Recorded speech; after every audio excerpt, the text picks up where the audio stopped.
बांगलादेशाची आदली प्रधानमंत्री शेख हसीना हांका बांगलादेशाच्या इंटरनॅशनल क्रायम ट्रिब्युनलात व्हडलो धक्को दीत फाशीची ख्यास्त सुनायल्या।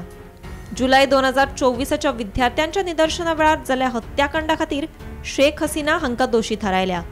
तशेंच आदले गृहमंत्री असदुज्जमान खान हांका 12 जाणांच्या हत्ये खातीर दोशी थारायत तांकां फाशीची ख्यास्त सुनायल्या। जाल्यार तिसरो आरोपी आदलो IGP अब्दुल्ला अल मामून हांका 5 वर्सांच्या बंदखणीची ख्यास्त सुनायल्या। मानून सद्याक बंदखणीत आसून ताणें साक्ष दिल्या।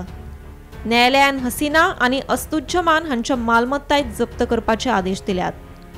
5 ऑगस्ट 2024 ह्या वर्सा देशात आंदोलन जावन 77 जाल्या उपरांत शेख हसीना आनी असदुज्जमान हांणी Bangladesh सोडिलो।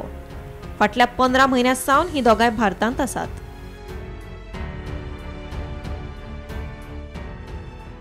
Bureau report, Gomantak TV।